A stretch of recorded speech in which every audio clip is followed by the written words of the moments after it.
Isaías, capítulo de número 46. Livro do profeta Isaías, capítulo de número 46.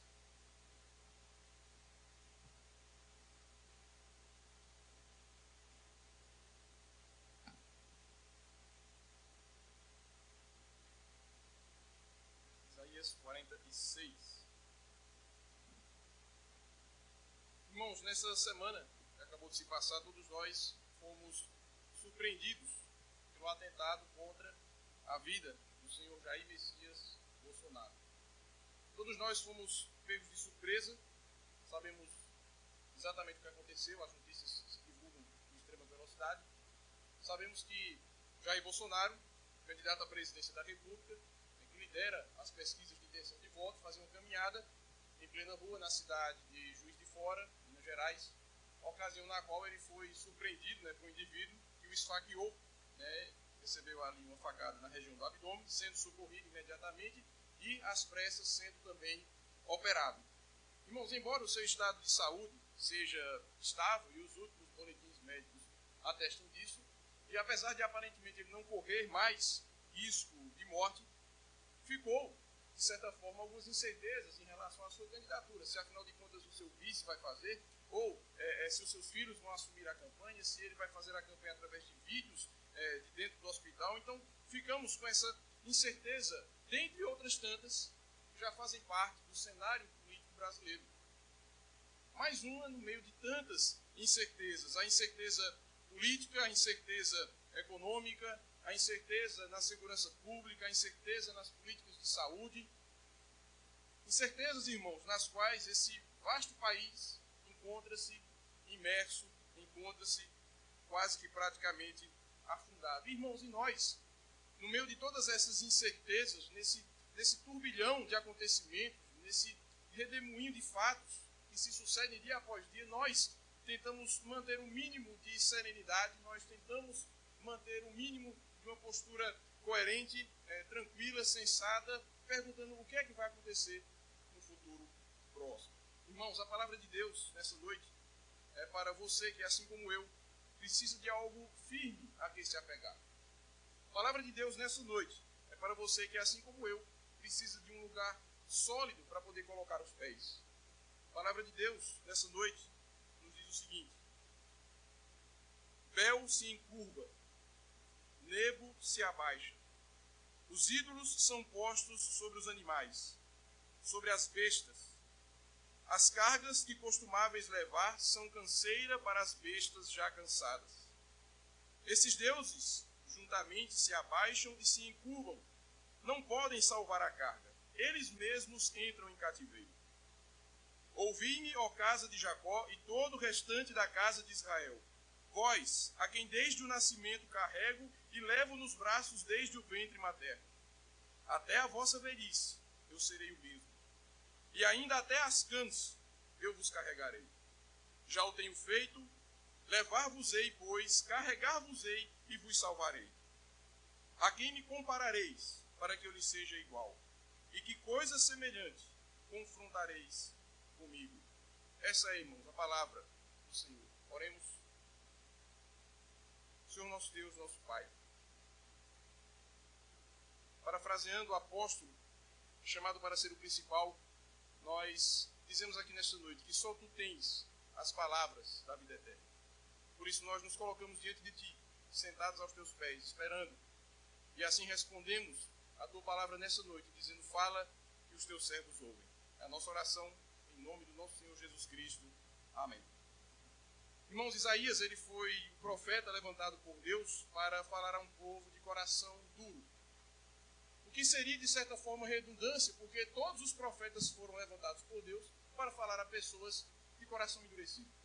No caso de Isaías, irmãos, e também de Jeremias, especificamente dos dois, isso foi de forma ainda mais acentuada. No dia do seu comissionamento, Deus aparece ali em visão ao profeta Isaías, que por sua vez o vê sentado num alto e sublime trono, e estabelece-se ali um diálogo no qual Deus diz: Isaías, eu vou enviar você para falar a um povo de duro coração. Você vai falar mas eles não vão te ouvir com os ouvidos, não vão te ver com os olhos, não vão se arrepender com o coração. Mas ainda assim você vai e vai falar. E Isaías responde dizendo, mas Senhor, até quando? Até quando eu vou ter que fazer isso? Já pensaram na missão ingrata? É ter que falar a quem não ouve, a quem faz de conta que não te vê? E Isaías diz, Senhor, até quando? E Deus responde dizendo, Isaías, até que chegue o dia em que eu vou punir esse povo. Você vai falar e eles não vão te ouvir. Você vai estar lá e eles não vão te ver. O seu coração permanecerá endurecido. E a sua missão é essa. É endurecer o coração daqueles que já têm o coração endurecido. Até que eu venha e puna essa nação. Até que eu venha e arrase esse povo. Até que eu venha e destrua esse país. Mas eu vou preservar aqueles que forem fiéis. Eu vou salvar um pequeno número, um remanescente. E desse remanescente que permanece fiel, eu vou restaurar esse povo. E vou trazer esse povo de volta à sua terra. E o estado desse povo será maior e será melhor do que era antes. E esse diálogo, irmãos, é o que dá forma a todo o ministério de Isaías. Se você ler toda a profecia, nos seus 66 capítulos, você vai perceber sempre esse padrão. Primeiro, Isaías acusa o seu povo pelos seus pecados. Em seguida, Isaías faz ameaças de juízo divino. Em seguida, Isaías convoca o povo a arrepender-se. E, por fim, Isaías apresenta promessas de restauração, promessas de uma nova sorte. Acusações, ameaças, convite e promessas. Irmãos, o texto que nós acabamos de ler encontra-se aqui na parte final da sua profecia. Isaías refere-se aqui, nessa parte final do seu livro, a um evento futuro.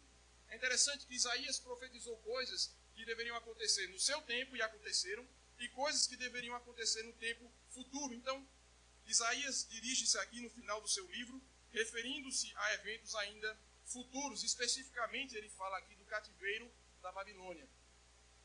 E nós, irmãos, conhecemos mais ou menos a história e sabemos que por causa do pecado do povo, por causa da sua impenitência, por causa da sua maldade e dureza de coração, Deus envia então o império babilônico na pessoa do seu rei Nabucodonosor para invadir aquele povo, para destruir aquela nação, acabar com a sua infraestrutura e levar os melhores homens e mulheres daquele tempo, os mais jovens, os mais capazes, os mais promissores, até a Babilônia, deixando no país apenas os incapacitados, os velhos, aqueles que não tinham habilidades mais específicas.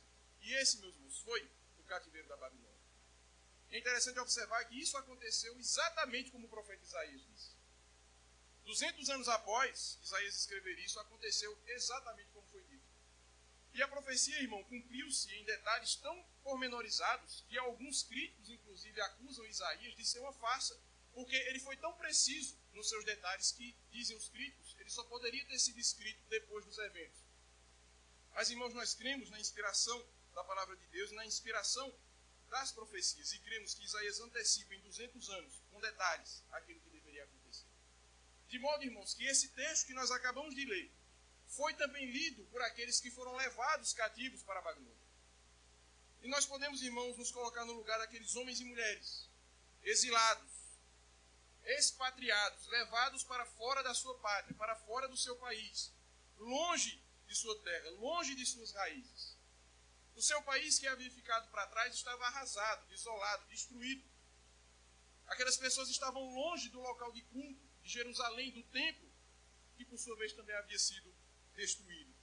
E enquanto isso, aqueles homens e mulheres, tentando manter o resquício de sua fé, aquele remanescente que estava ali na Babilônia olhava ao seu redor e encontrava todos os objetos de culto dos babilônicos, dos caldeus, que estavam espalhados, e a arqueologia demonstra isso, estavam espalhados por todo o império da Babilônia. Estátuas dos deuses, monumentos, templos suntuosos, e aqueles irmãos fiéis, fora de seu país, distante do seu local de culto, olhavam para esses monumentos religiosos e diziam consigo mesmo, aí está, olha aí essa estátua de Nebo, gigantesca. Olha aqui essa estátua de Marduk, imensa. Essa estátua de Bel, feita de ouro. Aí estão os deuses da Babilônia. Altaneiros, imponentes, sobranceiros. E o nosso Deus? Onde é que ele está? O nosso Deus, onde está? Por que nós estamos aqui na Babilônia? Por que nós não estamos em casa? O que será de nós? O que será desse país? Será que um dia sairemos daqui? O nosso Deus, onde é que está? Irmãos, na introdução eu fiz menção dos dias de dúvidas nos quais nós vivemos, dias que em muito pouco ou quase nada diferem dos dias dos irmãos nossos que estavam aqui no exílio. Olhamos ao nosso redor e o que vemos, irmãos? Incertezas políticas, crise econômica, insegurança, a sensação de que a qualquer momento alguma coisa vai acontecer e vai virar o país de cabeça para baixo. Ao mesmo tempo, irmãos, enquanto pensamos nessas questões maiores, nós olhamos para a nossa própria vida pessoal e temos sim as nossas questões particulares. O ensino médio está acabando e o que eu vou fazer da minha vida? Eu vou fazer um curso universitário, eu vou fazer um curso técnico, eu vou procurar um emprego? O meu curso está acabando, será que eu vou conseguir um trabalho quando terminar a faculdade? Será que eu vou conseguir pagar o financiamento do meu curso? Com quem eu vou me casar? O que será dos meus filhos? Minha mãe está doente, será que vai se curar? Irmãos, nós estamos sempre e a cada momento envolvidos em questões, em dúvidas e incertezas. E, irmãos, sem querer ser fora da realidade, todas essas preocupações são legítimas. Eu não digo aqui que nós não devamos nos preocupar com nada. São preocupações legítimas, elas fazem parte da vida de qualquer pessoa que tem um mínimo de responsabilidade e de prudência. Porém, o que não é prudente, o que não é responsável, é nos deixarmos dominar por essas questões. E é aí que está a linha divisória, muito tênue, muito fina, entre a preocupação legítima e a ansiedade, aquela ansiedade que Jesus Cristo condena no Sermão do Monte. E às vezes para nós é muito difícil separar preocupação de ansiedade, porque de fato em um determinado momento a coisa não é tão branca, não é tão preta, e ela torna-se meio cinzenta. Mas irmãos, a ansiedade nada mais é do que deixar-se dominar pelas consequências das coisas que nem aconteceram e sobre as quais você não tem absolutamente nenhum controle. Ansiedade é isso. Ansiedade, irmãos, nada mais é do que uma das tantas manifestações do pecado da incredulidade. E quando eu falo incredulidade, irmãos, não acreditem ou não entendam como incredulidade no seu sentido crasso, no seu sentido tosco. Incredulidade, de fato, significa a não crença em Deus. Mas é possível, irmãos, crer em Deus e permanecer incrédulo. Nós cremos em Deus e permanecemos incrédulos quando nós não confiamos no cuidado de Deus. E sim, é possível crer em Deus e não crer no seu cuidado. É possível crer no Deus Todo-Poderoso, Criador do céu e da terra, e ao mesmo tempo não crer de coração, de forma convicta, que Ele cuida de nós. E é sobre esse cuidado que Isaías discorre nos 5 versículos que nós acabamos de ler. Voltando ao texto, Isaías, irmãos, ele tem um objetivo nessa passagem que nós lemos. E o objetivo de Isaías é fazer um contraste, uma comparação, uma analogia, mostrando a discrepância, a diferença entre os deuses pagãos e o Deus verdadeiro. Entre os deuses babilônicos e o Senhor, Deus de Israel. Então a ideia dele aqui é essa, ele estabelece uma comparação. No versículo 1, Isaías faz menção a 2 dos principais deuses do panteão caldeu, das divindades babilônicas. Ele se refere aqui a Abel, que na verdade é um título para o deus Marduk, e refere-se também aqui a Nebo, que era, na mitologia caldeia, filho de Marduk, filho de Bel. Essas eram, irmãos, as principais divindades dos caldeus. E Isaías toma na figura dos dois, interessante, seu pai e seu filho, né, Marduk e Nebo, ele toma na figura dos dois todos os demais deuses e faz aqui, irmãos, uma comparação referindo-se com desprezo a esses deuses. Isaías vai fazer isso em outras passagens. Isaías ele não tinha meias palavras, Isaías não era politicamente correto, ele zombava abertamente dos deuses pagãos.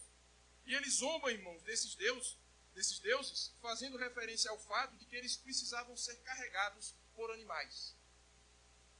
Vejam aqui o verso 1, quando ele diz: Bel se encurva, Nebo se abaixa. Os ídolos são postos sobre os animais, sobre as bestas. As cargas que costumáveis levar são canseira para as bestas já cansadas. Isaías se refere a esses deuses como objetos inanimados que, pela sua própria falta de ânimo, de alma, por serem mortos, precisavam ser carregados. Isaías vai além e diz que aqueles deuses não passavam de um peso morto. Um peso morto. Isaías vai além, no versículo 2, e diz que esses deuses, vejam bem, esses mesmos deuses que eram adorados pelos babilônicos como sendo os responsáveis pela grandeza da Babilônia, esses mesmos deuses entrariam também em cativeiro. Eles seriam levados cativos. Ele diz isso no verso 2. Esses deuses juntamente se abaixam e se encurvam. Não podem salvar a carga. Eles mesmos entram em cativeiro. Primeiro, Isaías zomba desses deuses pelo fato de terem que ser levados por animais. Isso nos lembra o Salmo 115, porque afinal de contas eles tinham olhos e não viam, tinham ouvidos e não ouviam, tinham boca e não falavam, tinham pés, mas não andavam. E Isaías zomba desse Deus e anuncia e profetiza que esses deuses seriam levados para o cativeiro. E, irmãos, mais uma vez, Isaías acerta na mosca. E não poderia ser diferente. Falava em nome do Senhor. Ciro, não o Gomes, mas o Ciro, ele liderou uma coalizão militar junto com a Média, junto com a Pérsia, e de fato, e a história registra, fontes não bíblicas registram que isso aconteceu. Ciro, o libertador de Israel, invade a Babilônia e os deuses babilônicos de ouro, de prata e de bronze foram levados sobre animais como parte do espólio, como parte do despojo de guerra. Mas, irmãos, eu quero que vocês olhem agora os versos 3 e 4, porque é aqui que reside a comparação. Isaías zomba dos deuses babilônicos por terem que ser levados em animais, por serem peso morto sobre a terra, mas agora Isaías apresenta o Deus de Israel, a segunda parte da comparação. E o contraste, irmãos, estabelecido reside principalmente no fato de, enquanto os deuses babilônicos precisarem ser carregados, o Deus de Israel, ele não é carregado por ninguém, mas ele mesmo é quem carrega o seu povo. Versos 3 e 4. Ouvi-me, ó casa de Jacó, e todo o restante da casa de Israel. Vós, a quem desde o nascimento carrego, e levo nos braços desde o ventre materno. Até a vossa velhice eu serei o mesmo. E ainda até as cãs eu vos carregarei. Já o tenho feito. Levar-vos-ei, pois, carregar-vos-ei e vos salvarei. Aqui, irmãos, está o cerne, o miolo da comparação. Os deuses babilônicos precisavam ser levados sobre animais. Mas o Deus verdadeiro ninguém o leva. Porque, na verdade, ele é quem carrega o seu povo. Deus é quem carrega, segundo o próprio texto, nos braços. Deus é quem sustenta, Deus é quem ampara o seu povo. Irmãos, em tempos de incertezas, dúvidas e apreensões, com muita facilidade nós nos agarramos a qualquer coisa que pareça oferecer alguma possibilidade de salvação. É o que acontece com as pessoas em um naufrágio. As pessoas se agarram ao que tiver por perto. Inclusive, algumas pessoas vêm a óbito justamente por causa dessa reação instintiva do ser humano. Existe um perigo muito grande em tentar socorrer alguém que está se afogando, porque a tendência daquele que se afoga, do afogando, é agarrar aquele que oferece alguma salvação. E muitas vezes ele agarra o cidadão que vai salvá-lo e terminam os dois afundando. É a reação normal, irmãos, do ser humano. Ele agarra-se a qualquer coisa que possa oferecer ou possa prometer ajuda, que possa oferecer alguma estabilidade. Muitos agarram-se a pessoas. Nos agarramos aos nossos pais, nos agarramos ao nosso marido, nos agarramos à nossa esposa, nos agarramos a determinado político, nos agarramos a determinado partido, a determinada ideologia, nos agarramos ao nosso emprego aparentemente estável, nos agarramos à nossa conta bancária, nos agarramos à herança que estamos esperando receber. Mas, irmãos, todas essas coisas, no final das contas, elas podem se tornarem ídolos. E nós podemos nos tornar culpados de idolatria. Se essas coisas, meus irmãos, são enxergadas por nós como tábuas de salvação, se nós confiamos nela para o nosso futuro, se nós depositamos nessas coisas a nossa expectativa de segurança, de salvação, elas se tornam um ídolo e nós nos tornamos idólatras. Porque, irmãos, as pessoas decepcionam. Nossos pais nos decepcionam, nosso marido nos decepciona, nossa esposa. Os políticos, de vez em quando, nos decepcionam também, por incrível que pareça. De vez em quando, um ou outro decepciona. Os partidos, eles mudam de posição com uma fluidez impressionante. O partido que ora está aliado com determinada visão de mundo, de repente passa a estar com outro, e o partido que era golpista agora não é mais, está conosco. Agarrar-se, meus irmãos, a pessoas, a partidos. As ideologias, elas têm as suas limitações, todas elas. O dinheiro, hoje nós temos, amanhã não temos mais. O emprego, muito menos. Essas coisas, irmãos, na verdade servem para nos afastar daquilo a que verdadeiramente nós devemos nos agarrar. Voltando ao texto, os versículos 3 e 4 nos apresentam Deus como sendo aquele que carrega o seu povo. A ênfase de Isaías aqui é esta, é um Deus que não é carregado, um Deus que não precisa de animais, um Deus que não é um peso, mas pelo contrário, é um Deus que sustenta, que carrega nas suas próprias mãos. E para deixar essa verdade bem clara na mente daqueles judeus exilados, expatriados, vazios, abatidos, amargurados, sem perspectiva de um futuro melhor, Isaías dirige-se a esses homens e mulheres, atestando do cuidado de Deus. E ele apresenta, irmãos, esse cuidado de Deus em 3 momentos. Em primeiro lugar, Isaías mostra que Deus carregou o seu povo no passado. Veja o que diz o verso 3. Ouvi-me, ó casa de Jacó, e todo o restante da casa de Israel. Vós, a quem desde o nascimento carrego, e levo nos braços desde o ventre materno. Isaías, irmãos, refere-se aqui ao tempo pretérito, ao tempo passado, e ele diz que Deus carrega o seu povo desde o nascimento. E mais, diz aqui, leva nos braços desde o ventre materno. A mãe é o símbolo maior dessa ideia de carregar, de cuidar. A mãe começa carregando o seu filho ainda no ventre. E depois que ele nasce, a missão de carregar não terminou. Na verdade, só começou, porque ela agora passa a carregá-lo nos braços. E Deus, irmão, se apresenta nessa figura, nessa imagem de uma mãe que carrega os seus filhos. E, de fato, a história do Antigo Testamento é farta de exemplos disso, de Deus carregando o seu povo. Como ele diz aqui, desde o seu nascimento. Desde o nascimento da nação de Israel, Deus carrega aquele povo. Deus conduziu os patriarcas Abraão, Isaque e Jacó por peregrinações sem fim no deserto. Os primeiros capítulos de Gênesis nos mostram isso. Uma porção de coisas que acontece. Quando tudo parecia que ia dar errado, Deus salvava o seu povo. Fez isso com Abraão, fez com Isaque e fez com Jacó. Deus, meus irmãos, sustentou Jacó e os seus 12 filhos durante aquela grande fome. Em seguida, Deus concede água da rocha, pão do céu, durante 40 anos, enquanto aquelas 12 tribos agora caminhavam pelo deserto. Deus sustentou aquele povo, dando a eles vitórias militares na conquista da terra prometida. No período dos juízes, quando as nações ameaçavam destruir o povo de Israel, Deus sustentou aquele povo, levantando líderes, juízes, que julgavam aquele povo e livravam da opressão. Deus, irmãos, ele cuidou do seu povo no passado. Olhem, meus irmãos, para o passado. Olhem para o passado de cada um de vocês. E uma coisa é certa, Deus, ele cuidou de nós no passado. Olhem por tudo que Cristo fez por cada um de nós. Ele veio a este mundo, viveu entre nós, viveu uma vida perfeita, morreu em nosso lugar, ressuscitou para a nossa salvação, subiu ao céu para interceder por nós. De lá ele envia o seu Espírito Santo. Através da pregação do Evangelho, nos chama a uma novidade de vida, nos iluminou a mente, pelo batismo nos regenerou e inseriu na comunidade da fé. Deus, meus irmãos, ele tem cuidado de nós no passado. Em seguida, Isaías afirma que Deus carrega o seu povo, não só no passado, mas também no presente.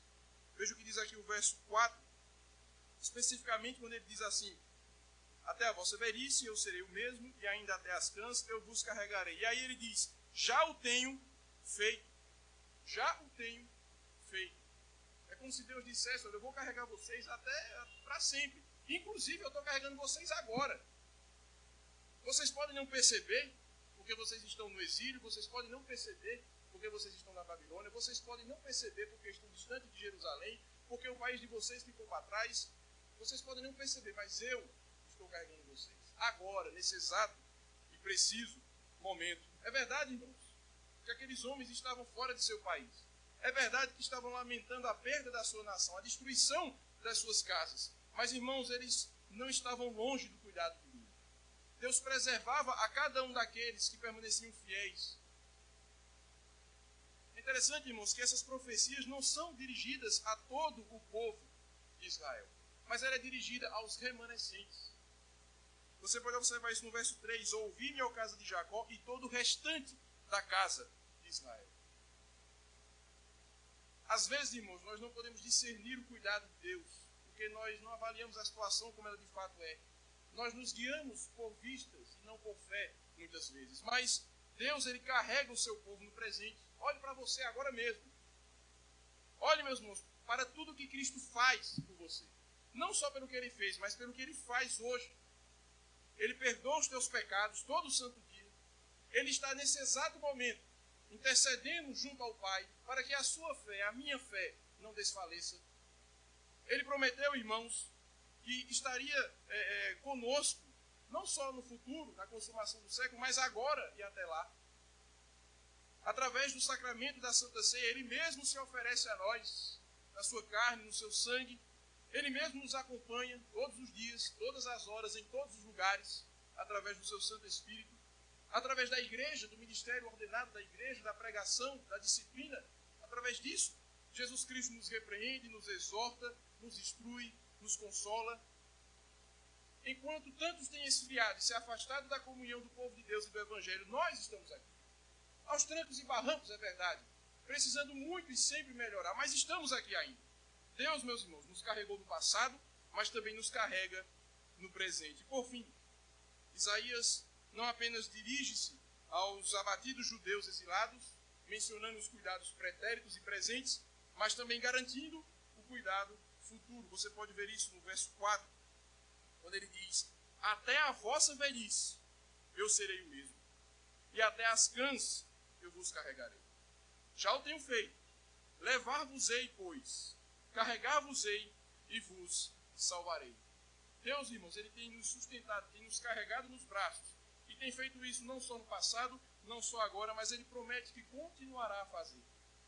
Vos carregarei, levar-vos-ei, carregar-vos-ei e vos salvarei. Irmãos, aqueles crentes que viviam na Babilônia, eles poderiam ter a certeza absoluta do cuidado de Deus no futuro, no porvir. Eles poderiam ter, e era isso que Isaías queria dizer a cada um deles, eles poderiam ter certeza do cuidado divino. De que se eles permanecessem fiéis, eles veriam dias melhores. De que se eles não dessem as costas ao Senhor para voltar-se aos ídolos babilônicos, eles no devido tempo seriam libertos e no devido tempo voltariam para a sua casa. Irmãos, olhem para o futuro. Olhe para o que Cristo fez por você, para o que Cristo faz, mas olhe também para o que Cristo ainda irá fazer por cada um de nós. Ele prometeu estar conosco todos os dias, até a consumação do século. Ele prometeu que traria o seu reino para este mundo. Ele prometeu, irmãos, que concluiria a boa obra começada em nós. Ele prometeu que daqueles que recebeu do Pai, quantos se perderiam? Nenhum. Nenhum daqueles que o Pai me deu, eu perderei. Ele prometeu, irmãos, que nos devolveria as pessoas que amamos e que agora não estão mais conosco. Ele prometeu que voltaria. Prometeu que nós o veríamos como ele é. Ele garantiu que nós sentaríamos com ele numa grande mesa, e de tão grande caberá a todos aqueles que foram lavados e remidos pelo sangue do Cordeiro. Ele prometeu, irmãos, que todos nós estaríamos juntos com ele pelos séculos dos séculos. Ele nos carregou no passado, ele nos carrega no presente e nos carregará no futuro. Concluindo, eu peço a sua atenção para o verso 5, onde o próprio profeta chega ao ponto máximo da sua comparação e diz: a quem me comparareis para que eu lhe seja igual? E que coisa semelhante confrontareis comigo? A quem me comparareis para que eu lhe seja igual? Pergunta retórica. A quem nós podemos comparar o nosso Senhor Jesus Cristo, que veio a este mundo, que por nós morreu, ressuscitou, subiu ao céu, intercede por nós, nos envia o seu Espírito, garante estar conosco, garante que virá? A quem nós podemos comparar Jesus Cristo? Irmãos, por mais nebulosa que venha a ser a situação, por mais incertos que sejam os prognósticos em relação ao futuro, por mais dúvidas que nós possamos abrigar em nosso coração, Cristo, ele pode nos dar segurança. Cristo, ele pode nos dar estabilidade. Cristo, ele pode nos dar a paz. A razão fundamental, meus irmãos, para isso está aqui no verso 4. E poderia muito bem passar desapercebida numa leitura um pouco mais apressada, mas veja o verso 4, onde ele diz: até a vossa velhice eu serei o mesmo. Eu serei o mesmo. Irmãos, o nosso descanso, a nossa certeza num futuro melhor não reside na confiança que nós depositamos nos nossos pais, nos nossos cônjuges, O nosso descanso não depende da fidelidade do político à sua palavra, não depende da fidelidade de um partido a uma agenda programada, não depende do teste do tempo feito às nossas ideologias. A nossa segurança não depende do nosso dinheiro, do nosso emprego, mas a nossa segurança depende do Senhor.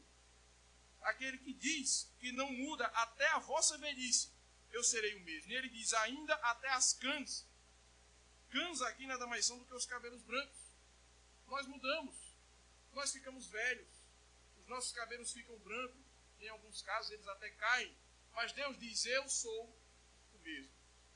E é nisso, meus irmãos, que nós descansamos, porque Jesus Cristo não muda. Ele é fiel a si mesmo e à sua palavra e às suas promessas.